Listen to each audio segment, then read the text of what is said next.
ಗುರುರ್ಬ್ರಹ್ಮ ಗುರುರ್ವಿಷ್ಣು ಗುರುರ್ದೇವೋ ಮಹೇಶ್ವರಃ ಗುರು ಸಾಕ್ಷಾತ್ ಪರಬ್ರಹ್ಮ ತಸ್ಮೈ ಶ್ರೀ ಗುರವೇ ನಮಃ. ಶ್ರೀ ಜಗದ್ಗುರು ಸಿದ್ಧಾರೂಢರ ಪಾದಕಮಲಗಳಿಗೂ, ಶ್ರೋತ್ರಿಯ ಬ್ರಹ್ಮನಿಷ್ಠ ಸದ್ಗುರು ಬಸವಾನಂದರ ಪಾದಕಮಲಗಳಿಗೂ, ಅವರ ಪ್ರತಿರೂಪದಂಥ ನಿಜಗುಣಪ್ಪನವರ ಪಾದಕಮಲಗಳಿಗೂ ನನ್ನ ದೀರ್ಘದಂಡ ಪ್ರಣಾಮಗಳನ್ನು ಸಲ್ಲಿಸುತ್ತಾ, ಎಲ್ಲ ಮಹಾತ್ಮರ ಪಾದಕಮಲಗಳಿಗೂ ನನ್ನ ದೀರ್ಘದಂಡ ಪ್ರಣಾಮಗಳನ್ನು ಸಲ್ಲಿಸುತ್ತಾ, ಮನದಲ್ಲಿ ಸ್ಮರಿಸಿಕೊಳ್ಳುತ್ತಾ, ತಮ್ಮೆಲ್ಲರಿಗೂ ವಂದಿಸುತ್ತಾ, ಇವತ್ತಿನ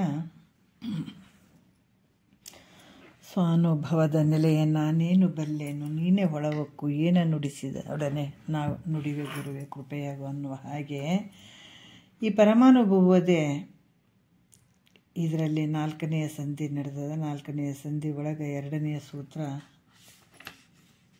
ಕೊನೆಯ ನುಡಿಗಳನ್ನು ಇಟ್ಕೊಂಡು ಹೇಳಬೇಕಾಗ್ತದೆ. ಏನು ಹೇಳ್ತಾರ ಅಂದ್ರೆ 2ನೆಯ ಸೂತ್ರದಲ್ಲಿ ಹೇಳ್ತಾರ, ಶ್ರವಣಾದಿ ಶಬ್ದಾದಿಗಳನ್ನು ಈ ಕರ್ಮಾದಿ ತ್ರಿವಿಧ ಅವಗತಿಯೋಳು ಅರಿಯೇ ಮುಕ್ತಿ ಅಂತ ಹೇಳ್ತಾರೆ. ಅವಗತಿಯೋಳು ಅಂದ್ರೆ ಜ್ಞಾನದಿಂದ ತಿಳಿಯಲಾಗಿ ಮೋಕ್ಷ ಆಗ್ತದ ಅನ್ನುವಂಥದ್ದನ್ನು ಹೇಳ್ತಾರೆ ಅವರು. ಶ್ರವಣಾದಿ ಅಂತಂದಾಗ ಶ್ರವಣ ಮನನ ನಿಧಿಧ್ಯಾಸ ಅಂತ ಹೇಳುವಂಥದ್ದು. ಶಬ್ದಾದಿಗಳಂತಂದ್ರೆ ಈ ಒಂದು ಶಬ್ದ, ಈ ಪ್ರಮಾಣಗಳು, ಶಬ್ದ ಪ್ರಮಾಣ, ಅನುಮಾನ ಪ್ರಮಾಣ ಮತ್ತು ಅನುಭವ ಪ್ರಮಾಣ, ಈ 3 ರೀತಿಯಾಗಿರುವಂಥದ್ದು. ಕರ್ಮಾದಿ ಅಂತಂದಾಗ ಕರ್ಮಕಾಂಡ, ಉಪಾಸನೆ ಕಾಂಡ ಮತ್ತು ಜ್ಞಾನಕಾಂಡ. ಇದನ್ನು ಜ್ಞಾನದಲ್ಲಿ ಬರುವಂಥ ವಿಚಾರಗಳು ಅಂತ ಮೊನ್ನೆ ವಿಚಾರದಲ್ಲಿ ಇವು ಹೇಳ್ಯಾರ. ಅದಕ್ಕೆ ಇಲ್ಲಿ ನಾವು ಈ ಕರ್ಮಕಾಂಡದ ವಿಚಾರಗಳನ್ನು ಮಾಡಿದ್ವಿ. 5ನೇ ನುಡಿಯಿಂದ ಸ್ವಲ್ಪ ತಗೊಳ್ಳೋಣ. ಯಾಕಂತಂದ್ರೆ ಯಾವಾಗ ಈ ಒಂದು ತನ್ನ ನಿಜ ಸ್ವರೂಪದಲ್ಲಿ ಅದನ್ನು ತಿಳಿಯುವಂಥದ್ದು, ಆತ್ಮ ಅನಾತ್ಮ ವಿಚಾರ ಮಾಡೋದಕ್ಕೆ ಆತ್ಮ ಸುವಿಚಾರ ಅಂತ ಹೇಳ್ತಾರೆ. ಆತ್ಮ ಯಾವುದು, ಅನಾತ್ಮ ಯಾವುದು ಅನ್ನುವಂಥದ್ದನ್ನು ವಿಚಾರ ಮಾಡುವಂಥದ್ದು. ಇದು ಜ್ಞಾನಕಾಂಡದಲ್ಲಿ 3 ರೀತಿಯಿಂದ ಜ್ಞಾನಕಾಂಡ, ಕರ್ಮಕಾಂಡ, ಉಪಾಸನೆ ಕಾಂಡ ಅಂತ 3 ರೀತಿಯಿಂದ ಹೇಳ್ತಾರೆ ಅವರು. ಅದಕ್ಕೆ ಇಲ್ಲಿ ಕೂಡ ಏನಂದ್ರೆ ನಾನು ಯಾರಿದ್ದೀನಿ ಅನ್ನುವಂಥದ್ದು, ಆತ್ಮ ಯಾವುದು ಅನಾತ್ಮ ಯಾವುದು ಅಂತ ವಿಚಾರ ಮಾಡುವಂಥದಕ್ಕೆ ಇದು ಸುವಿಚಾರ ಅಂತ ಹೇಳ್ತಾರೆ. ಇಲ್ಲಿ ಭಾಳಷ್ಟು ಹೇಳ್ತಾರೆ. ಬೇರೆ ಬೇರೆಯನ್ನು ಮೈದೂರಿ ಕಾಡುವ ಬಾಧೆ 100 ಸಾವಿರ ಕೋಟಿ ಉಂಟು. ಕೆಲವೊಂದು ವಿಚಾರಗಳಲ್ಲಿ ಹೇಳ್ತಾರೆ. ಯಾಕಂದ್ರೆ ನೋಡೋಣ, ಅದು ನೆನಪು ಬರ್ತಾ ಇಲ್ಲ ನನಗೆ. ಇಲ್ಲಿ ಏನು ಹೇಳ್ತಾರೆ, 6 ನಾನು ಯಾರಿದ್ದೀನಿ, ಆತ್ಮ ಯಾವುದು ಅನಾತ್ಮ ಯಾವುದು ಅನ್ನುವಂಥದ್ದನ್ನು ಇಲ್ಲೇನು ವಿಚಾರ ಮಾಡುವಂಥದ್ದು ಏನಿರ್ತದೆ ಇದು ಸುವಿಚಾರ ಅಂತ, ಇದು ಕರ್ಮಕಾಂಡ ಅಂತ ಹೇಳ್ಸ್ಕೊಳ್ತದೆ ಅಂತ ಹೇಳಿದರು.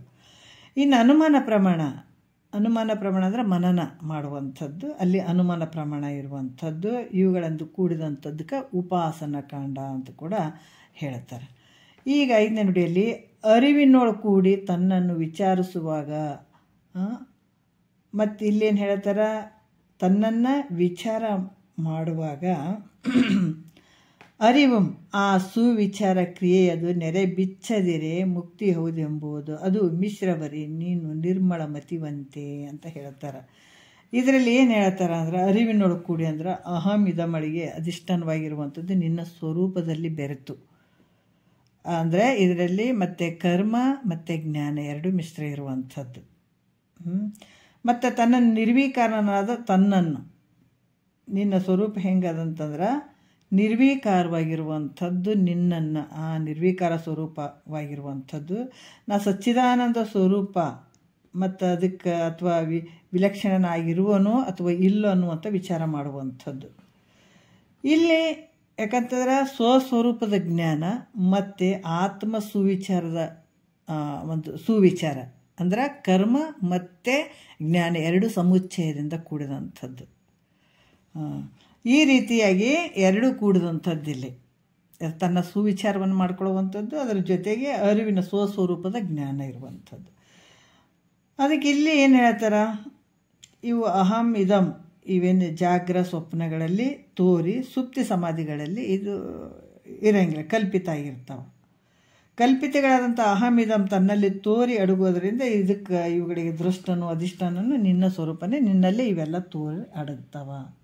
ಅದಕ್ಕೆ ಅಧಿಷ್ಠಾನವಿಲ್ಲದೆ ಕಲ್ಪಿತ ವಸ್ತು ಯಾವುದು ತೋರದೇ ಇಲ್ಲ. ಅಧಿಷ್ಠಾನ ಬೇಕಲ್ಲ. ಬಂಗಾರ ಇದ್ದಾಗೆ ಆಭರಣ ತೋರ್ತಾವ, ಮಣ್ಣಿದ್ದಾಗೆ ಮಡಿಕೆಗಳು ತೋರ್ತಾವ. ಅಧಿಷ್ಠಾನ ಇದ್ದಾಗೆ ನೀನಿದ್ದಾಗೆ ನಿನಗೆ ಏನು ಕನಸು ತೋರ್ತದೆ. ಮತ್ತು ನೀನಿದ್ದಾಗೆ ಈ ಜಗತ್ತು ತೋರ್ತದೆ, ನಿನ್ನಲ್ಲೇ ಈ ಜಗತ್ತು ಪ್ರತೀತಿಯಾಗಿರುವಂಥದ್ದು ತೋರುವಂಥದ್ದು. ಈ ಕಲ್ಪಿತ ಎಲ್ಲಿ ತೋರ್ತದಂದ್ರೆ ನಿನ್ನಲ್ಲೇ ತೋರ್ತದಲ್ಲ.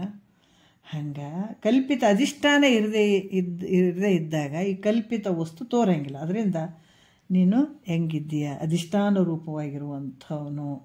ಹಂಗಂದ್ರೆ ನಾನು ಯಾವ ಸ್ವರೂಪದಿಂದ ಇರುವೆನೋ ಅಂತ ವಿಚಾರ ಮಾಡಿದಾಗ ನೋಡ್ರಿ ಇಲ್ಲಿ ಹಂಗಂದ್ರೆ ನಾನು ಯಾವ ಸ್ವರೂಪದಿಂದ ಇದ್ದೀನಿ ಅಂತ ನಾವು ವಿಚಾರ ಮಾಡಬೇಕಾದಾಗ ನಿರ್ವಿಕಾರ, ಯಾವ ಆಕಾರನೂ ಇಲ್ಲ, ನಿರ್ವಿಕಾರನು ಸಚ್ಚಿದಾನಂದ ಸ್ವರೂಪನೂ ಇದ್ದೇನನ್ನುವಂಥದ್ದು ನಿಶ್ಚಯ ಆಯ್ತದೆ. ನಾನು ಯಾವ ಆಕಾರದಿಂದ ಇದ್ದೀನಿ, ಹೇಗಿದ್ದೀನಿ ಅನ್ನುವಂಥ ವಿಚಾರ ಮಾಡ್ತಾ ಹೋದಾಗ ಏನಾಗ್ತದೆ, ನಿರ್ವಿಕಾರದಿಂದ ಕೂಡಿದ್ದೀನಿ, ನನಗೆ ಯಾವ ಆಕಾರನೂ ಇಲ್ಲ, ನಿರಾಕಾರವಾಗಿರುವಂಥದ್ದು, ನಿರ್ಗುಣವಾಗಿರುವಂಥದ್ದು, ಯಾವ ಗುಣಗಳಿಗೆ ನಿಲುಕದೇ ಇರುವಂಥದ್ದು.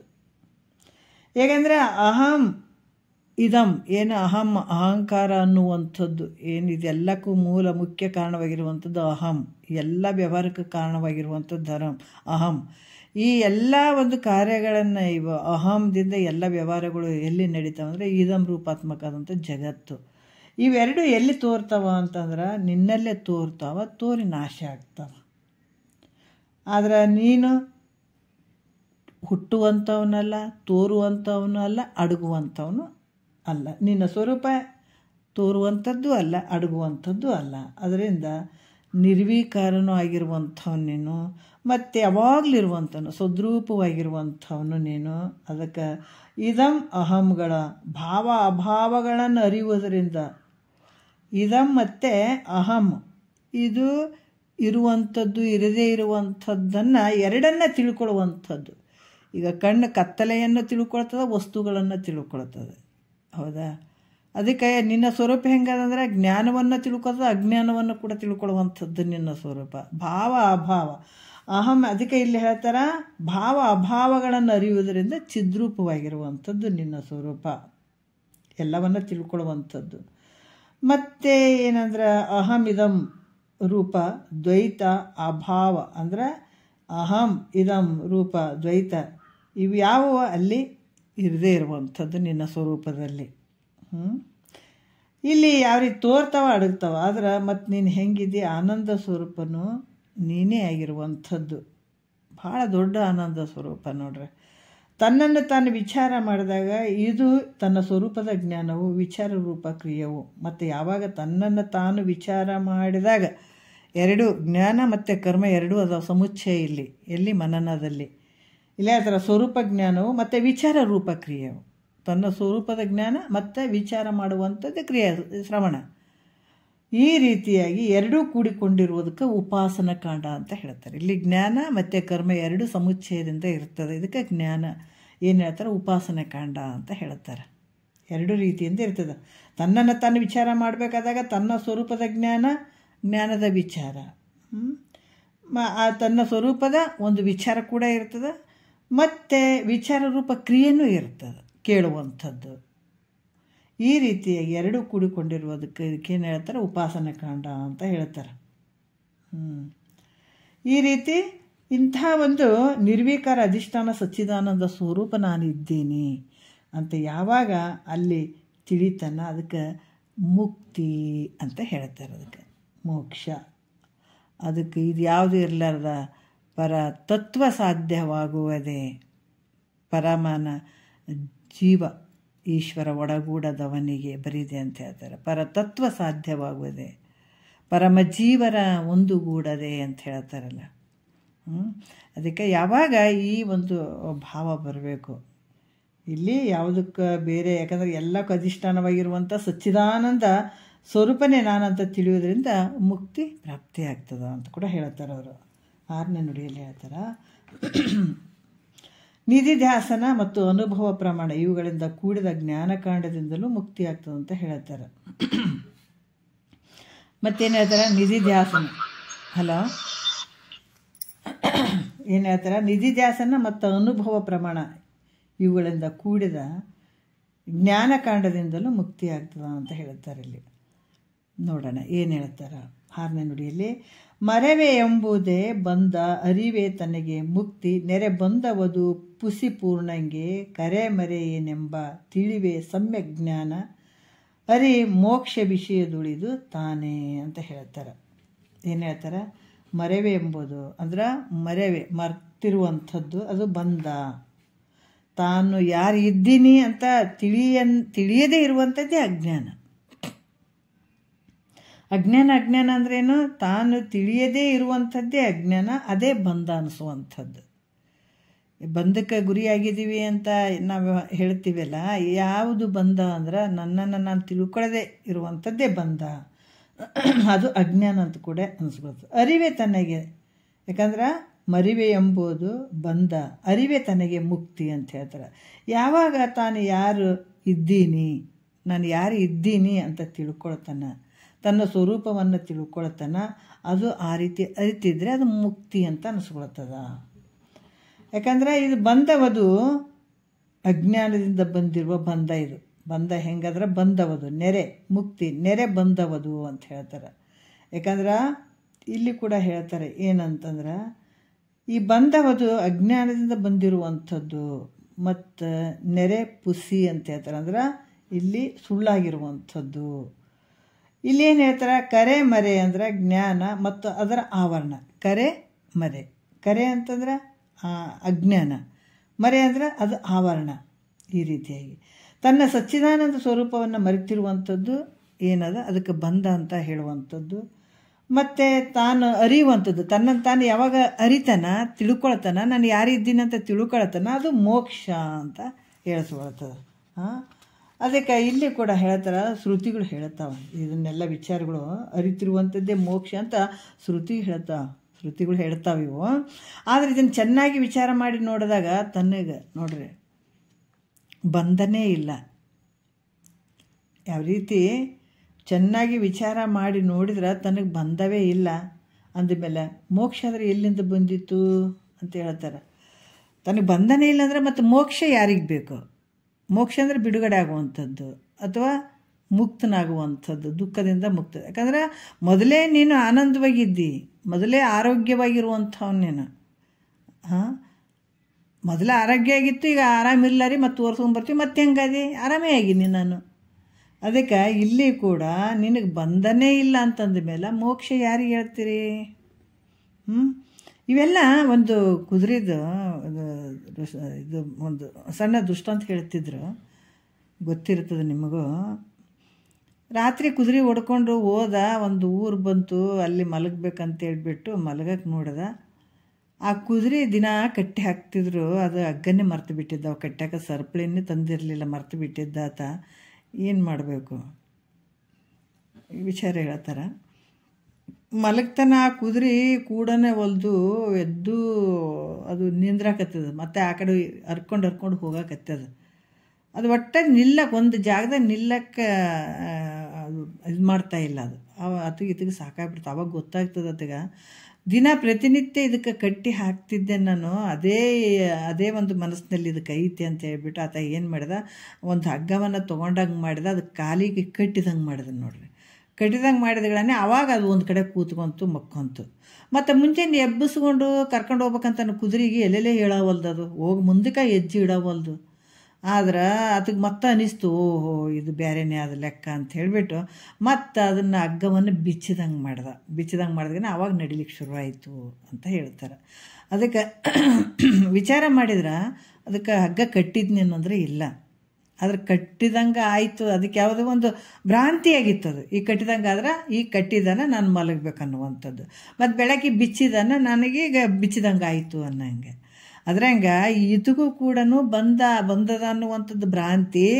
ಸದ್ಗುರು ಮುಖಾಂತರ ಕೇಳಿ ನಾನು ಮುಕ್ತನೇ ಆಗಿದ್ದೀನಿ ಅನ್ನುವಂಥದ್ದು ಒಂದು ಭ್ರಾಂತಿ ಇರುವಂಥದ್ದು. ನೀನು ಆನಂದ ಪುರುಷನೇ ಇದೆ, ಯಾವಾಗಲೂ ಇರುವಂಥವನೇ ಇದ್ದೀನಿ ನೀನು.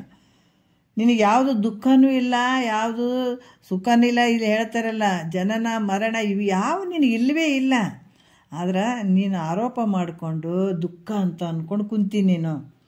ಅದಕ್ಕೆ ಇವೆರಡು ಹೆಂಗದಾವ ಅಂದ್ರೆ ಕಲ್ಪನಾ ರೂಪವಾಗಿದ್ದಾವ ಅಂತ ಹೇಳ್ತಾರೆ ಅವರು. ನೋಡ್ರಿ ಎಷ್ಟು ಅದ್ಭುತ ಹೇಳ್ತಾರ.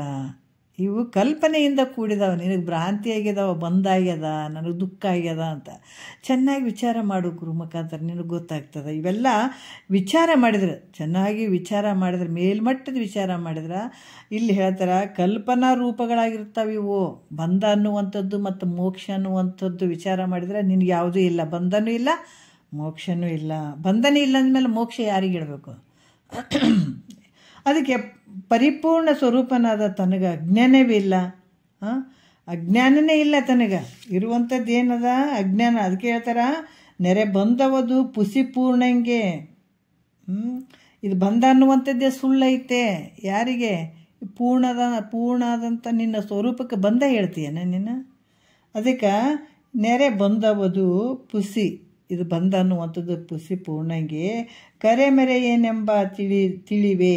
ನೋಡ್ರಿ, ಕರೆ ಮರೆ ಏನಂಬೆ ಅಂತ ಹೇಳ್ತಾರೆ. ಕರೆ ಅಂದ್ರೆ ಅಜ್ಞಾನ, ಮರೆ ಅಂದ್ರೆ ಅದರ ಆವರಣ. ಎಲ್ಲಿಂದ ಬಂತು ಇದು ಅನ್ನುವಂಥದ್ದು. ಇಲ್ಲೇನು ಹೇಳ್ತಾರ, ಈ ಒಂದು ಪರಿಪೂರ್ಣವಾದ ಸ್ವರೂಪನಾದಂಥ ತನಗೆ ಅಜ್ಞಾನವೇ ಇಲ್ಲ. ಅಜ್ಞಾನ ಇಲ್ಲ ಅಂತಂದ ಮೇಲೆ ಆವರಣ ಎಲ್ಲಿಂದ ಆಯ್ತದು? ಆವರಣ ಆಗ್ತದೇನು? ಸಾಧ್ಯ ಇಲ್ಲ. ಯಾಕಂದ್ರೆ ಪರಿಪೂರ್ಣವಾಗಿರುವಂಥವಾಗ ಆವರಣ ಮಾಡೋಕ್ಕಾಗ್ತದೇನು? ಅದಕ್ಕೆ ಇದು ಕ್ರಮವಾಗಿ ಕೇಳ್ಬೇಕನ್ನುವಂಥದ್ದು. ಯಾತಕ್ಕಂದ್ರೆ ಮೊದಲೇ ಇದು ಹಿಂಗೆಲ್ಲ ಹೇಳಿದ್ರೆ ಅದಕ್ಕೆ ತಿಳಿದು ಬಿಡ್ತದೇನು.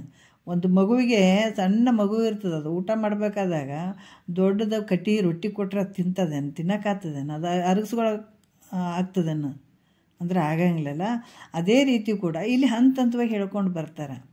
ನಿನ್ನ ಬುದ್ಧಿ ಮಟ್ಟ ಹೆಂಗಿರ್ತದೆ ಅದು ನೋಡಿ ನೋಡಿ ನೋಡಿ ಸದ್ಗುರುನಾಥ ಬಯಲು ಮಾಡ್ತಾನೆ ನೋಡ್ರಿ.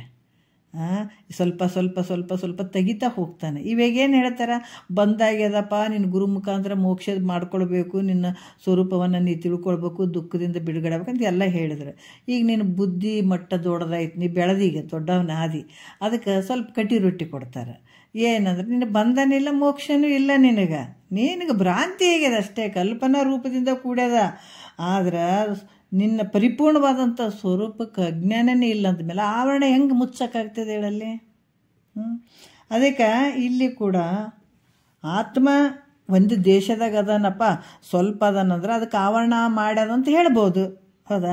ಪರಿಚ್ಛಿನ್ನತೆಯಿಂದ ಕೂಡಿದನ ನಿನ್ನ ಸ್ವರೂಪ ಹೆಂಗದ? ಒಂದು ಇಷ್ಟೇ ಅದ, ಒಂದು ದೇಶದಲ್ಲೇ ಐತೆ, ಈ ಒಂದು ಕಾಲದಲ್ಲೇ ಐತೆ ಅಂದಾಗ ಅದನ್ನು ಓದಿಸ್ಲಕ್ಕೆ ಬರ್ತದೆ ಅಂತ ಅನ್ಬೋದು. ಅಥವಾ ಎಲ್ಲ ಕಾಲದಲ್ಲೂ ಅದಾನ, ಎಲ್ಲ ದೇಶಗಳಲ್ಲಿ ಅದಾನ, ಪರಿಪೂರ್ಣ ಆಗಿದಾನ. ಮತ್ತು ಅಂಥತ್ತಿಗೆ ಹೆಂಗೆ ಆವರಣ ಮಾಡೋಕ್ಕಾಗ್ತದೆ? ಓದಿಸಕ್ಕೆ ಬರ್ತದೇನೋ? ಏನಾದ್ರು ಮುಚ್ಚಕ್ಕೆ ಬರ್ತದೇನೋ? ಆತ್ಮನಿಗೆ ಯಾವತ್ತೂ ಹಂಗೆ ಮುಚ್ಚಕ್ಕೆ ಬರೋಂಗಿಲ್ಲ, ಆವರಣ ಮಾಡೋಕ್ಕೆ ಬರೋಂಗಿಲ್ಲ. ಅಂದ್ರೆ ಆವರಣ ಮಾಡುವ ಮರವೇ ಇಲ್ಲ ಅಂತ ಹೇಳುವಂಥದ್ದು. ಆವರಣ ಮಾಡುವಂಥ ಮರವೇ ಇಲ್ಲವೇ ಇಲ್ಲ.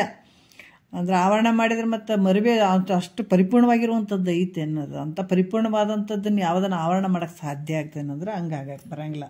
ಅದರಿಂದ ಬಂಧ ಇಲ್ಲ, ಅದರಿಂದ ಮೋಕ್ಷನೂ ಇಲ್ಲ ನಿನಗೆ. ಕಿಂತು ನೀನು ಹೆಂಗಿದಿ ನೋಡ್ರಿ. ಅದಕ್ಕೆ ತಾನು ಸಚ್ಚಿದಾನಂದ, ನೀನು ಸಚ್ಚಿದಾನಂದ, ನಿನ್ನ ಸ್ವರೂಪ ನೋಡ್ರಿ, ನಿನ್ನ ಒಳಗಡೆ ಇರುವಂಥದ್ದನ್ನು ತಿಳಿಸ್ತಾನೆ ನೋಡ್ರಿ ಗುರುನಾಥ. ಎಷ್ಟು ಕರುಣಾಮಯಿ. ನಾವೆಲ್ಲ ಭ್ರಾಂತಿಗೆಟ್ಬಿಟ್ಟಿದ್ದೀವಿ, ಕೆಟ್ಟು ಹೋಗ್ಯದ ಬುದ್ಧಿ. ಯಾಕಂದ್ರೆ ಭಾಳಷ್ಟು ಒಂದು ಕಷ್ಟ ಅಂತ ತೊಗೊಂಡು ಬಿಟ್ಟಿದ್ದೀವಲ್ಲ. ಸದ್ಗುರುನಾಥ ಹೇಳ್ತಾನೆ, ನಿನ್ನಲ್ಲಿರುವಂಥದ್ದು ಇದು.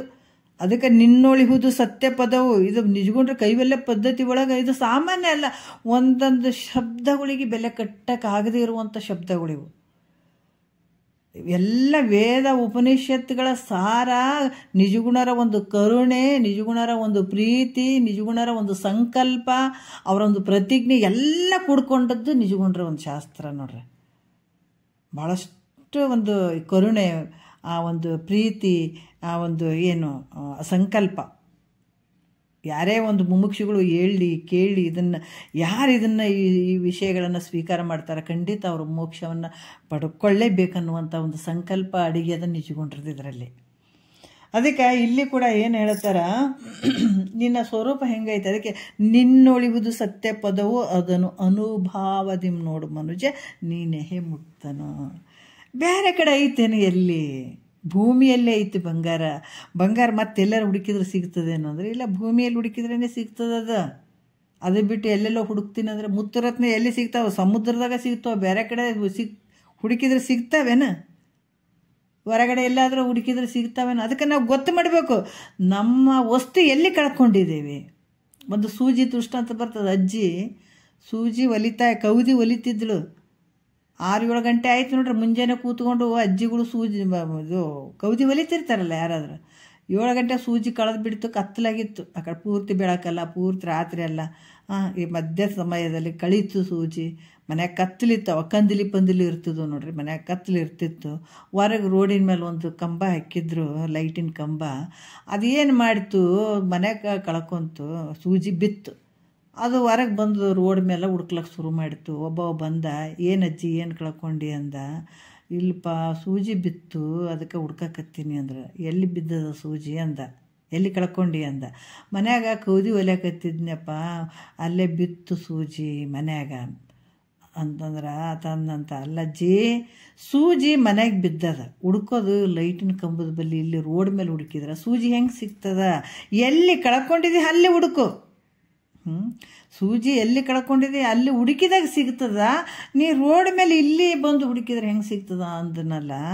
ಇಲ್ಲಿ ಕೂಡ ಮಹಾತ್ಮರು ಹೇಳ್ತಾರ, ನಿನ್ನಲ್ಲಿರುವ ಅದಕ್ಕೆ ಹೇಳ್ತಾರ ಅವರು, ನಿನ್ನೊಳಿಹುದು ಸತ್ಯ ಪದವು ಅದನ್ನು ಅನುಭಾವದಿ ನೋಡು ಮನುಜ ನೀನೆಹೆ ಮುಕ್ತನು. ಮುಕ್ತಿ ಅಂತ ಹೊರಗಡೆ ಎಲ್ಲಿ ಹೋಗ್ತೀಯೋ, ಎಂಥ ಶಾಣೆ ಇದ್ದೀನಿ ನೀನು.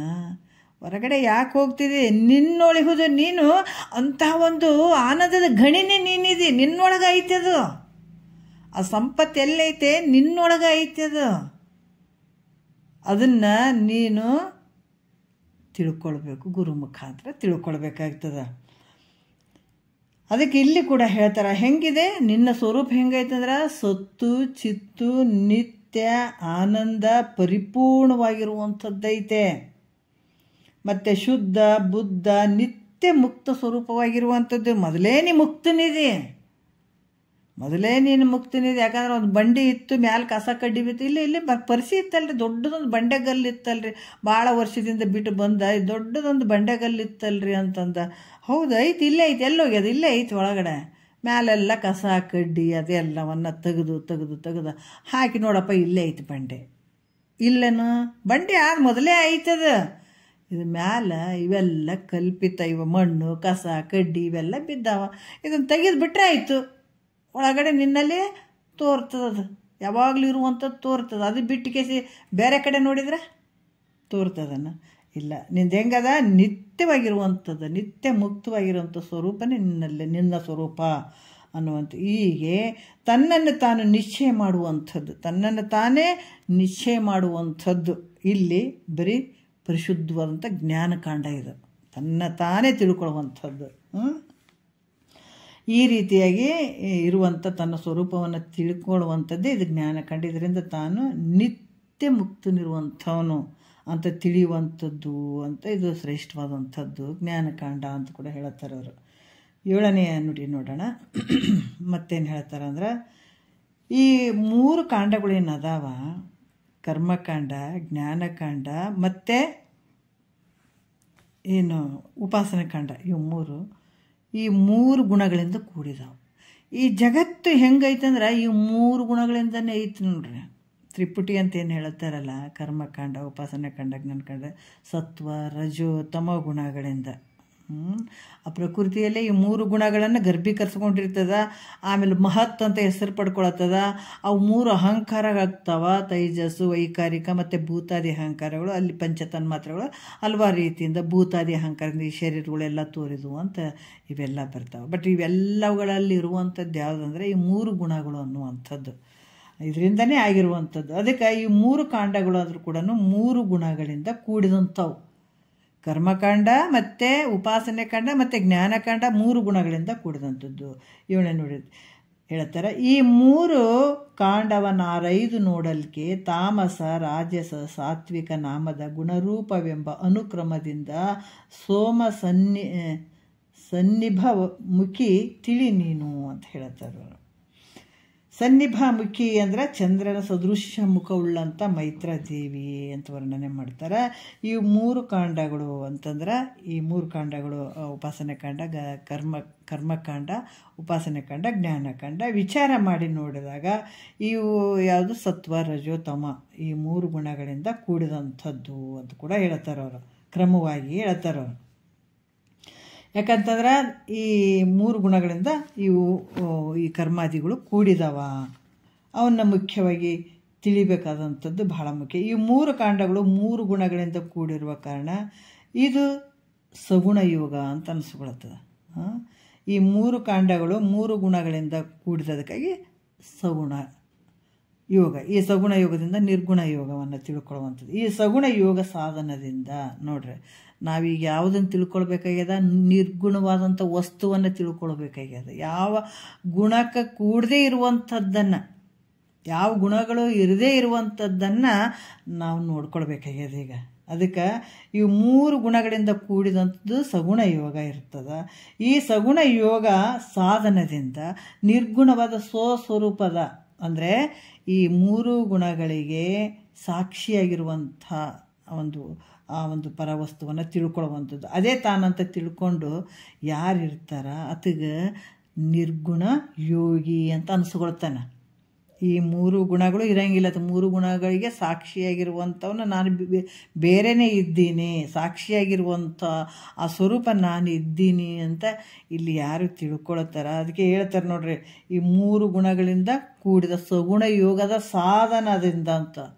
ಈ ಸಗುಣ ಯೋಗದ ಸಾಧನದಿಂದ ನಿರ್ಗುಣ ಯೋಗವನ್ನು ನಾವು ಸ್ವಸ್ವರೂಪದ ಏನು ಈ 3 ಗುಣಗಳಿಗೆ ಏನು ಸಾಕ್ಷಿಯಾಗಿರುವಂಥ ಸ್ವರೂಪ ನನ್ನದು ಅಂತ ಯಾರಲ್ಲಿ ನಿಶ್ಚಯವಾಗಿ ತಿಳ್ಕೊಳ್ತಾರ ಅವರಿಗೆ ನಿರ್ಗುಣ ಯೋಗಿ ಅಂತ ಅನಿಸ್ಕೊಳ್ತಾನೆ.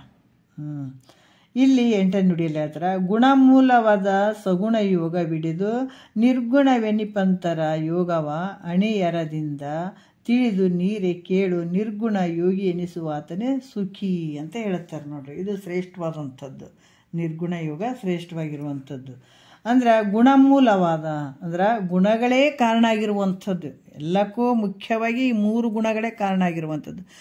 ನಾವು ಹೇಳ್ತೀವಿ, ಯಾಕಂದರೆ ಈ 3 ಗುಣಗಳ ಓಂಕಾರದಲ್ಲಿ ಕೂಡ ಅಕಾರ ಉಕಾರ ಮಕಾರ ಬರುವಂಥದ್ದು ಅಲ್ಲಿ ಕೂಡ ಹೇಳ್ತಾರೆ. ಸತ್ವ ರಜೋ ತಮ ಮತ್ತು ಈ ನಾನಾ ರೀತಿಯ ತ್ರಿಪುಟಿಗಳ ಬಗ್ಗೆ ಹೇಳ್ತಾ ಬರ್ತಾರೆ. ಅದಕ್ಕೆ ಈ ಗುಣ ಮೂಲವಾದಂಥದ್ದು, ಗುಣಮೂಲವಾದಂಥದ್ದು ಯಾವುದು ಅಂದರೆ ಗುಣಗಳೇ ಕಾರಣ ಆಗಿರುವಂಥದ್ದು ಎಲ್ಲದಕ್ಕೂ. ಈ ಸಗುಣ ಯೋಗವಿಡೋದಂದ್ರೆ ಸಗುಣ ಯೋಗವನ್ನು ಹಿಡ್ಕೊಂಡು ಈ ಸಗುಣ ಯೋಗಕ್ಕೆ ವಿಲಕ್ಷಣವಾದ ನಿರ್ಗುಣ ಯೋಗವನ್ನು ನಿಶ್ಚಯದಿಂದ ಅರಿತುಕೊಳ್ಳುವಂಥದ್ದು. ಸಗುಣ ಯೋಗದ ಸಾಧನದಿಂದ ನಿರ್ಗುಣ ಯೋಗವನ್ನು ಚೆನ್ನಾಗಿ ತಿಳ್ಕೊಳ್ಳುವಂಥದ್ದು.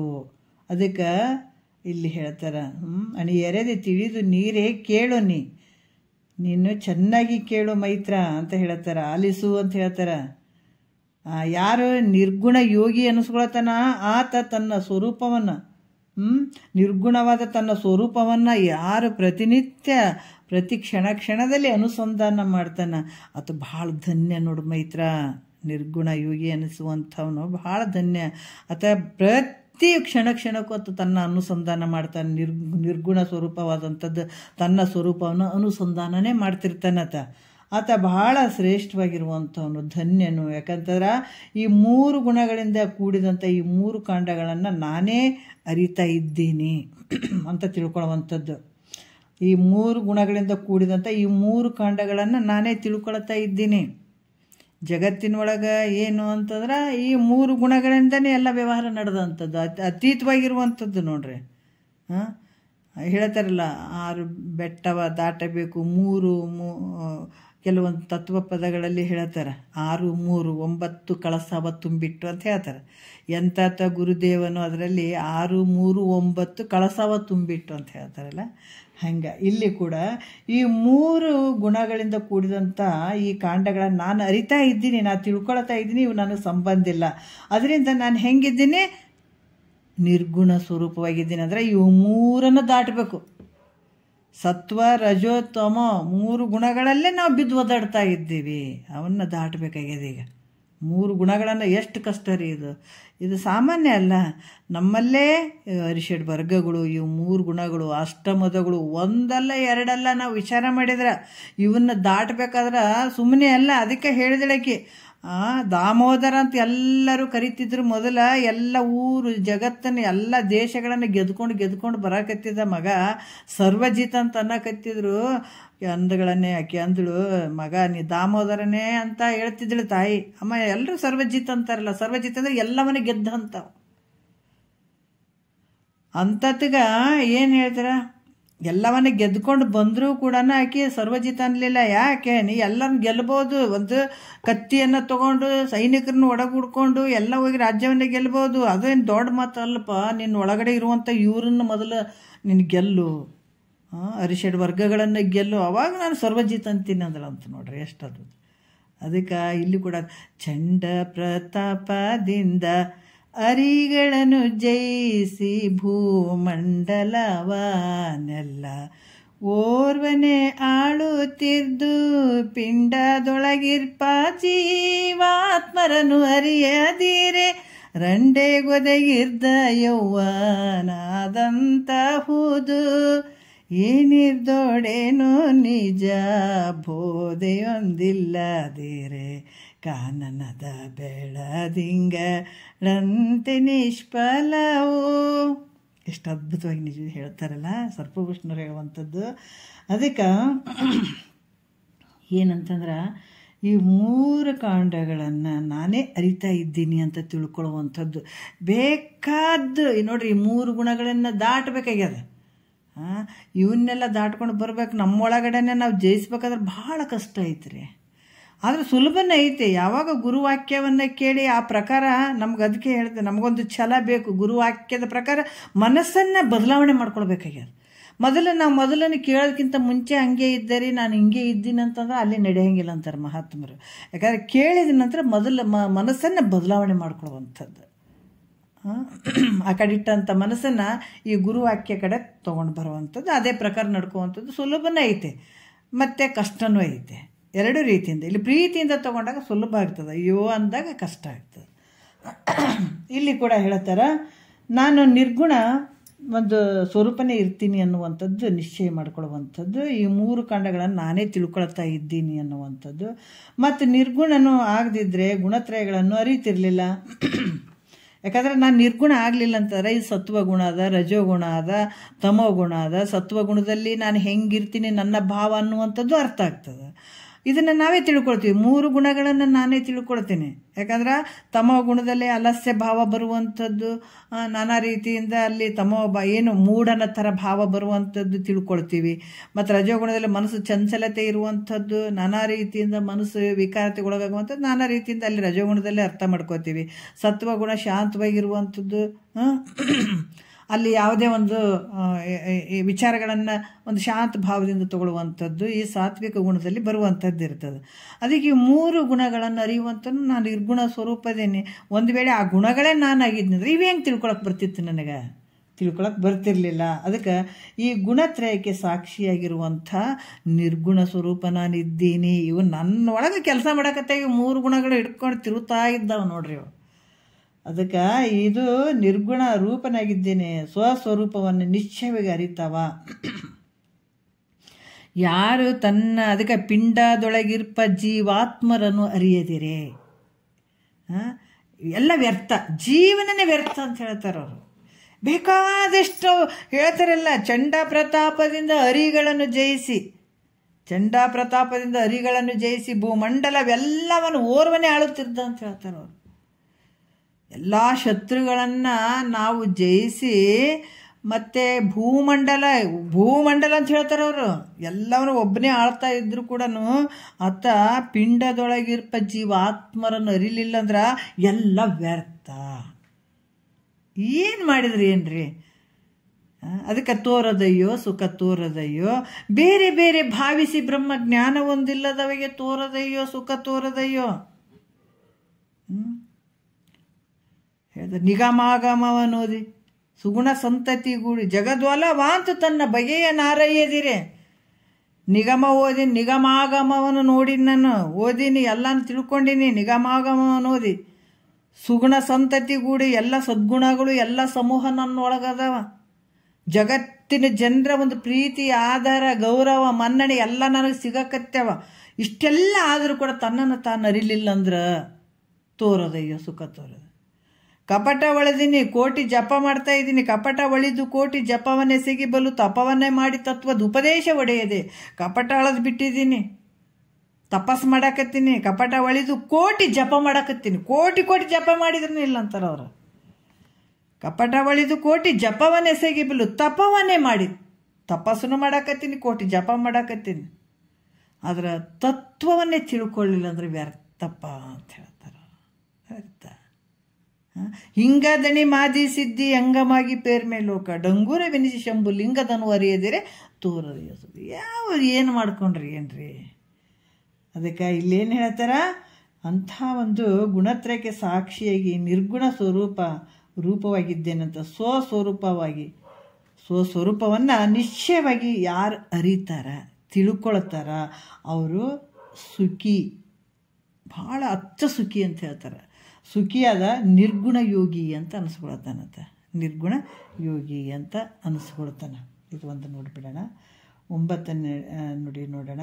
ಹೀಗೆ ಸ್ವಸ್ವರೂಪಾನುಸಂಧಾನವನ್ನು ಮಾಡ್ತಾ ಇದ್ದಾಗ ಅಣಿಮಾದಿ ಸಿದ್ಧಿಗಳು ಪ್ರಾಪ್ತಿಯಾಗ್ತಾವ. ಯಾವಾಗ ನೋಡ್ರಿ, ಅದಕ್ಕೆ ಇದು ಎಷ್ಟು ಉತ್ಕೃಷ್ಟವಾದಂಥ ಒಂದು ಜ್ಞಾನ ಅಂದ್ರೆ, ಬರೀ ನಾವು ಗುರು ಮುಖಾಂತರ ಕುಂತು ಕೇಳಕತ್ತೀವಿ, ಗುರು ಹೇಳಕತ್ತಾನ. ಸುಮ್ಮನೆ ಕುಂತು ಕೇಳಕತ್ತೀವಿ ಅಂದ್ರೂ ಕೂಡ ಮತ್ತೆ ಎಷ್ಟು ಕೆಲಸ ಆಗ್ತಾವ. ಹಿಮಾಲಯಕ್ಕೆ ಹೋಗಿ ಒಂಟಗಾಲಿನ ಮೇಲೆ ನಿಂತ್ಕೊಂಡು ಕೈ ಮೇಲೆ ಎತ್ಕೊಂಡು ನಾನಾ ರೀತಿಯ ಸಿದ್ಧಿ ಮಾಡ್ಕೋಬೇಕಂದ್ರೆ ಅದು ಸುಮ್ಮನೆ ಅಲ್ಲ, ಭಾಳಷ್ಟು ಕಷ್ಟಪಟ್ಟು ಒಂದೊಂದು ಸಿದ್ಧಿ ಮಾಡ್ಕೊಳಕ್ಕೆ ಹೋಗ್ತಾರೆ ಎಷ್ಟೋ ಜನ. ಹಿಂಗೆ ಮಾಡಬೇಕು ಹಂಗೆ ಮಾಡ್ಬೇಕು ಅಂತ ಕೆಲವು ನಿಯಮಗಳಿರ್ತಾವೆ ಸಿದ್ಧಿಗಳನ್ನು ಪಡ್ಕೊಳ್ಬೇಕನ್ನೋರಿಗೆ. ಅಂಥ ಸಿದ್ಧಿಗಳನ್ನು ಮಾಡ್ತಾರೆ. ಆದರೆ ಈ ಜ್ಞಾನದಲ್ಲಿ ಏನೈತಿ ಅಂದ್ರೆ, ಇಲ್ಲಿ ಯಾವಾಗ ತನ್ನ ಸ್ವಸ್ವರೂಪದ ಆನಂದದ ಒಂದು ಅನುಸಂಧಾನವನ್ನು ಮಾಡ್ತಾ ಇರ್ತಾನಲ್ಲ, ಅಂಥ ಸಂದರ್ಭದಲ್ಲಿ ಗುರು ಹೇಳಿದಂಥ ವಾಕ್ಯಗಳನ್ನು ಕೇಳಿ ಆ ಸ್ವಸ್ವರೂಪದ ಅನುಸಂಧಾನವನ್ನು ಯಾವಾಗಲೂ ಮಾಡ್ತಾ ಇರ್ತಾನಲ್ಲ, ಆವಾಗ ಅಣಿಮಾದಿ ಸಿದ್ಧಿಗಳು ಪ್ರಾಪ್ತಿ ಆಗ್ತಾವ. ಬೇರೆ ಏನು ಮಾಡೋದು ಬೇಕಾಗಿಲ್ಲ, ಅಷ್ಟು ಶಕ್ತಿ ಜ್ಞಾನದಲ್ಲಿ ಐತೆ. ಅದಕ್ಕೆ ಇಲ್ಲಿ ಏನು ಹೇಳ್ತಾರ, 9ನೇ ನುಡಿ ನೋಡೋಣ. ಗುಣಯೋಗ ಮಾರ್ಗವ ಅಣಿಮಾದಿ ಸಿದ್ಧಿಯ ನೆನೆಸದೋರ್ಮೆಯು ತನ್ನ ಮನದೋಳು ತುಣದಂತೆ ಕಂಡು ನಿಂದಾತನೆ ತಾನೇ ನಿರ್ಗುಣ ಯೋಗಿ ಶಿಷ್ಯನೆನಿಪನಿಲ್ಲಿ. ನಮ್ಗೆ ಇದನ್ನು ಸ್ವಲ್ಪ ತಿಳ್ಕೊಳ್ಬೇಕು. ಭಾಳ ಎಲ್ಲರಿಗೂ ಗೊತ್ತಿರ್ತದೆ ಇಲ್ಲ ಅಂತಿಲ್ಲ. ನಮ್ಗೆ ಮೊದಲು ಅನಿಸ್ತಿತ್ತು, ಇಲ್ರಿ ಅವ್ರು ಎಷ್ಟು ಭಾಳ ಸಿದ್ಧಿ ಮಾಡ್ಯಾರ್ರಿ, ಭಾಳ ಸಿದ್ಧಿ ಪುರುಷರಿ, ಸಿದ್ಧಿ ಪಡ್ಕೊಂಡಾರ್ರಿ ಅಂತ. ಆದರೆ ಜ್ಞಾನಿಯಲ್ಲಿ ಸಿದ್ಧಿಗಳು ಇರ್ತಾವೆ ಇಲ್ಲ ಅಂತಿಲ್ಲ, ಬಟ್ ಆತ ಅದನ್ನು ಬಳಸ್ಕೊಳ್ಳಂಗಿಲ್ಲ. ಅದು ಒಂದು ಅಪೇಕ್ಷೆನೇ ಆಗ್ತದೆ. ಸಿದ್ಧಿಯನ್ನು ಬಳಸ್ಕೊಂಡು ನಾನು ಇಷ್ಟದಂಗೆ ತಿರುಗಾಡ್ತೀನಿ, ಸ್ತ್ರೀ ವಶ, ರಾಜ್ಯ ವಶ, ಜನರ ವಶ, ಅದು ಇದಂತ ಭಾಳ ಇರ್ತವೆ ಸಿದ್ಧಿಗಳದಾಗ. ಮತ್ತು ಅದನ್ನು ಮಾಡ್ಕೊಳ್ಳೋದೇನು, ಈ ಸಂಸಾರದಾಗ ಈ ಜಗತ್ತಿನೊಳಗೆ ಈ ಮೋಹದಾಗ ಬೀಳೋದೇನು ಎಲ್ಲ ಒಂದೇ ಆಗ್ತದೆ. ಮತ್ತು ಅದನ್ನು ಬಳಸ್ಕೊಂಡ್ಕಿ ಶಿವನಿಯಲ್ಲಿ ಎಲ್ಲಿ ಹೋಗ್ತಾನೆ, ಅದನ್ನು ಹೋಗಿ ನರಕಕ್ಕೆ ತೊಗೊಂಡು ಹೋಗೋದು ಸಿದ್ಧಿ ಕೂಡ. ಅದಕ್ಕೆ ಇಲ್ಲಿ ಅಣಿಮಾದಿಗಳು ಏನು ಸಿದ್ಧಿ ಪ್ರಾಪ್ತಿ ಆಗ್ತಾವಲ್ಲ, ಅದನ್ನು ಬಯಸಿದೆ, ಅದನ್ನು ತಗೊಳ್ಳೋದೇನೆ, ಸ್ವೀಕಾರ ಮಾಡ್ದೇನೆ ಆತ ನಿರ್ಗುಣ ಯೋಗಕ್ಕೆ ಅಧಿಕಾರಿ ಆಗಿರ್ತಾನಲ್ಲ. ಈ ಗುಣಯೋಗ ಮಾರ್ಗವ ಅಂದ್ರೆ ಈ ಸಗುಣ ಯೋಗವನ್ನು ಅಂದ್ರೆ ಅಣಿಮಾದಿ ಸಿದ್ಧಿಗಳನ್ನು ಇವ ಸಗುಣ ಯೋಗ ಮಾರ್ಗದಿಂದ ಇದನ್ನು ನಾವು ಏನು ತಿಳ್ಕೊಳಕತ್ತೀವಿ, ದೊಡ್ಡದನ್ನು ತಿಳ್ಕೊಳಕತ್ತೀವಿ. ಯಾಕಂದ್ರೆ ಸಗುಣ ಯೋಗದ ಮಾರ್ಗದಿಂದ ನಿರ್ಗುಣ ಯೋಗವನ್ನು ತಿಳ್ಕೊಳಕತ್ತೀವಿ ನಾವು. ನಿರ್ಗುಣ ಬಗ್ಗೆ, ನಿರ್ಗುಣ ಒಂದು ವಸ್ತುವಿನ ಬಗ್ಗೆ ತಿಳ್ಕೊಳ್ತಾ ಇದ್ದೀವಿ ನಾವು. ಅದಕ್ಕೆ ಈ ರೀತಿ ಮಾಡಾಗ ಏನಾಗ್ತದೆ ಅಂದ್ರೆ ಸಿದ್ಧಿಗಳು ಪ್ರಾಪ್ತಿ ಆಗ್ತಾವಲ್ಲ, ಅಣಿಮಾದಿ ಸಿದ್ಧಿಗಳು ಮೊದಲಾದವು ಪ್ರಾಪ್ತಿ ಆಗ್ತಾವ. ಪ್ರಾಪ್ತಿ ಆದಾಗ ಅವುಗಳನ್ನು ಬಯಸದೆ ಒಂದು ಸಲ ಕೂಡ, ಅದಕ್ಕೆ ಹೇಳ್ತಾರೆ ಸಿದ್ಧಿಯ ನೆನೆಸದೋರ್ಮೆಯು ಒಂದು ಸ್ವಲ್ಪ ಕೂಡ ತನ್ನ ಮನದೋಳು. ನೋಡ್ರಿ, ಒಂದು ಸ್ವಲ್ಪ ಕೂಡ ತನ್ನ ಮನದಾಗ ಆಸೆ ಬರಬಾರ್ದು, ಸಿದ್ಧಿಯನ್ನು ಬಳಸಬಾರ್ದು. ಅದಕ್ಕೆ ಮಹಾತ್ಮರು ನೋಡ್ರಿ, ಸಿದ್ಧಾರೂಢರು ಅಷ್ಟೆಲ್ಲ ಇದ್ದರು, ಎಷ್ಟು ತ್ರಾಸು ಕೊಟ್ಟರು. ಅವ್ರು ಒಂದು ವೇಳೆ ಏನಾದರೂ ಒಂದು ಅಪ್ಪಿ ತಪ್ಪಿ ನುಡಿದು ಬಿಟ್ಟಿದ್ರು ಅಂದ್ರೆ ನಾಶ ಆಗ್ತಿದ್ರು ಅವರು. ಎಲ್ಲ ಒಂದು ಕಡೆ ಮನಸ್ಸು ಸಂಕಟ ಪಟ್ಟದು ಇಲ್ಲ ಅಂತಿಲ್ಲ, ಸಂಕಟ ಪಟ್ಟರೆ ಅವ್ರು ಉದ್ಧಾರ ಆಗಿಲ್ಲ. ಅದ್ರ ಬಾಯಿಂದ ಅವ್ರು ನುಡಿದ್ರು ಅಂತಂದ್ರೆ ಇನ್ನೂ ಉಳಿಯೋದೇ ಇಲ್ಲ ಅವರು. ಅಂಥ ಒಂದು ಇದು ಶಕ್ತಿ ಅವರಲ್ಲಿ ಇರ್ತದೆ. ಅದಕ್ಕೆ ಅವರು ತಾವು ಯಾವುದು ಬಯಸಂಗಿಲ್ಲ. ಯಾಕಂದ್ರೆ ಎಲ್ಲ ಇಡೀ ಜಗತ್ತೇ ತೃಣಾಸಮ ಅಂತ ತಿಳ್ಕೊಂಡ್ರೆ ಅವ್ರು ತಮಗೆ ಏನು ಭೋಗ ಭಾಗ್ಯಾದಿಗಳನ್ನೇ ಬಿಟ್ಟು ಇದನ್ನೇನು ತೊಗೊಂಡು ಏನು ಮಾಡೋದಂತ ಬಿಟ್ಟು ಬಂದವರು. ಮತ್ತು ಸಿದ್ಧಿಗಳು ಬಯಸ್ಬಿಟ್ಟು ಏನಾದರೂ ಅಪೇಕ್ಷೆ ಮಾಡ್ತಾರೆ, ಏನಾದ್ರು ಅನುಭವಿಸ್ಬೇಕು, ಅದು ಮಾಡ್ಬೇಕು, ಭೋಗ ಭಾಗ್ಯಗಳನ್ನು ತೊಗೊಳ್ಬೇಕು, ಮಾಡಬೇಕು ಅಂತ ಏನಾದರೂ ಅನುಭವಿಸ್ತಾರೆ. ಏನಾದ್ರು ಅಪೇಕ್ಷೆ ಇರ್ತದೆ ಅನ್ನತ್ಗೆ ಏನೊಂದು ಇರಂಗಿಲ್ಲ. ಅದಕ್ಕೆ ಸಿದ್ಧಿಯ ನೆನೆಸದೋರ್ಮೆಯು ತನ್ನ ಮನದೋಳು, ತನ್ನ ಮನದೊಳು ತೃಣದಂತೆ ಕಂಡು, ತೃಣ ಅಂತಂದ್ರೆ ಹುಲ್ಲು ಕಡ್ಡಿ ಇರ್ತದಲ್ಲ ಆ ಥರ ತನ್ನ ಮನಸ್ಸಿನೊಳಗೆ ಬೇಕಾದಂಥ ಅಷ್ಟಸಿದ್ಧಿಗಳದಾವಲ್ಲ, ಅಣಿಮ, ಗರಿಮ, ಮಹಿಮ, ಪ್ರಕಾಮ್ಯ, ಈಶತ್ವ, ವಶಿತ್ವ, ಪ್ರಾಪ್ತಿ ಅನ್ನುವಂಥ ಅಷ್ಟಸಿದ್ಧಿಗಳೇನು ಅದಾವ, ಅಥವಾ ಒಂದು ಸ್ವಲ್ಪ ಕೂಡ ತನ್ನ ಮನಸ್ಸಿನಲ್ಲಿ ಮನದೋಳು ಒಂದು ಸ್ವಲ್ಪ ಕೂಡ ನೆನೆಸಂಗಿಲ್ಲ, ಅವನ್ನ ಸ್ವೀಕಾರ ಮಾಡಂಗಿಲ್ಲ. ಅದಕ್ಕೆ ತನ್ನ ಮನದೊಳು ತೃಣದಂತೆ ಕಂಡು ನಿಂದಾತನೆ. ತೃಣದಂತೆ ಭಾಳ ಕನಿಷ್ಠವಾಗಿ ಅದು ಹುಲ್ಲು ಕಡ್ಡಿ ಹಂಗೆ ತಿಳ್ಕೊಂಡು ಯಾರು ನಿಂತಿರ್ತಾರ ಆತ ತಾನೇ ನಿರ್ಗುಣ ಯೋಗಿ ಶಿಷ್ಯ ನೆನಪನಿಲ್ಲಿ ಅಂತ ಹೇಳ್ತಾರೆ ನೋಡ್ರಿ. ಆತನೇ ಇಲ್ಲಿ ಏನಾಗ್ತದೆ, ತಾನೇ ನಿರ್ಗುಣ ಯೋಗಿ ಅಂದರೆ ಆತನೇ ನಿರ್ಗುಣ ಯೋಗಿ ಅಂತ ಅನಿಸ್ಕೊಳ್ತಾನ. ಈ ವಿಷಯದಲ್ಲಿ ಆತ ಅಧಿಕಾರಿ ಅಂತ ಹೇಳ್ತಾರೆ ಅವರು. ಆತನೇ ಅಧಿಕಾರಿ ಯಾವುದಕ್ಕೆ? ನಿರ್ಗುಣ ಯೋಗಿಗೆ. ಯಾವುದೋ ಒಂದು ಅಪೇಕ್ಷೆ ಇಲ್ಲ ಅಲ್ಲಿ, ಮೊದಲೇ ಇಲ್ಲ. ಅದನ್ನು ತೊಗೊಂಡು ಆತ ಏನು ಮಾಡ್ತಾನೆ ಹೇಳಿ, ಸಿದ್ಧಿಗಳನ್ನು ತೊಗೊಂಡು ಏನು ಸಾಧಿಸ್ಬೇಕಾಗ್ಯದ, ಎಲ್ಲವನ್ನೇ ಬಿಟ್ಟಿರ್ತಾನೆ. ಎಂಥ ಒಂದು ವಿಚಾರಗಳನ್ನು ಹೇಳ್ತಾರಲ್ಲ. ಇನ್ನು ಬೇರೆ ಬೇರೆದು ಏನು ಬಯಸ್ತಾನೆ ಹೇಳ್ರಿ, ಜಗತ್ತೇ ಅದಕ್ಕೆ ಸುಳ್ಳು ಅಂತ ಹೋಗ್ತಾ ಇದ್ದಾನೆ. ಯಾವುದಕ್ಕೆ ನಿಲುಕದೇ ಇರುವಂಥ ತನ್ನ ಸ್ವರೂಪವನ್ನು ನೋಡ್ತಾ ಇದ್ದಂಥತ್ಗೆ ಅದು ಇದು ಸಿದ್ಧಿಗಳು ತೊಗೊಂಡು ಏನು ಮಾಡ್ತಾನಂತ. ಅದಕ್ಕೆ ಸಗುಣ ಯೋಗ ಮಾರ್ಗದಿಂದ ನಿರ್ಗುಣ ಸ್ವರೂಪವನ್ನು ಅನುಸಂಧಾನ ಮಾಡ್ತಾ ಇರಬೇಕಾದಾಗ ಅಣಿಮಾದಿ ಸಿದ್ಧಿ ಮೊದಲಾದವುಗಳು ಪ್ರಾಪ್ತ ಆಗ್ತಾವೆ, ಭಾಳಷ್ಟು ಪ್ರಾಪ್ತ ಆಗ್ತಾವೆ. ಅವುಗಳನ್ನು ಹುಲ್ಲು ಕಡ್ಡಿಯಂತೆ ಅದನ್ನು ತೃಣ ಸಮಾನ ಅಂತ ಉದಾಸೀನ ಮಾಡಿಬಿಡುವಂಥದ್ದು. ತನ್ನ ನಿರ್ಗುಣ ಯೋಗದಲ್ಲಿಯೇ ಯಾವತ್ತೂ ತತ್ಪರನಾಗಿರುತ್ತಾನೋ ಅಂದ್ರೆ ತನ್ನ ನಿರ್ಗುಣ ಸ್ವರೂಪದಲ್ಲಿ ಯಾವ ಗುಣಗಳು ಉಪಾಧಿಗಳು ಇರದೇ ಇರುವಂಥದ್ದು ಅಂಥ ಸ್ವಸ್ವರೂಪದಲ್ಲಿ ಯಾರು ಅನುಸಂಧಾನದಲ್ಲಿರ್ತಾರೋ, ಯಾರು ತತ್ಪರನಾಗಿರ್ತಾರೋ ಅವನೇ ಈ ಒಂದು ನಿರ್ಗುಣ ಯೋಗಕ್ಕೆ ಅಧಿಕಾರಿಯಾಗಿರ್ತಾನ ಅಂತ ಕೂಡ ಹೇಳ್ತಾರೆ. ಈ ರೀತಿ ತಿಳ್ಕೊಳ್ಬೇಕಾಗ್ತದೆ ಶಿಷ್ಯ. ಯಾವುದಕ್ಕೂ ಅಪೇಕ್ಷೆ ಪಡೆದೇ ಆತ ಈ ಒಂದು ನಿರ್ಗುಣ ಯೋಗಕ್ಕೆ ಅಧಿಕಾರಿಯಾಗಿರ್ತಾನ ಅಂತ ಹೇಳ್ತಾರೆ. ಕಾಂಡತ್ರಯ ಅರ್ಥ ನಿರೂಪಣೆ ಸೂತ್ರ 2ಕ್ಕೆ ಪದ 20 ಅಂತ ಹೇಳಿ ಮತ್ತೆ ನಾಳೆ ಮುಂದಿನ ವಿಚಾರ ನೋಡೋಣ. ಒಂದೆರಡು ಮಾತು ಗುರುಗಳ ಪಾದಕ್ಕೆ ಅರ್ಪಿಸಿ ಹರ ಓಂ.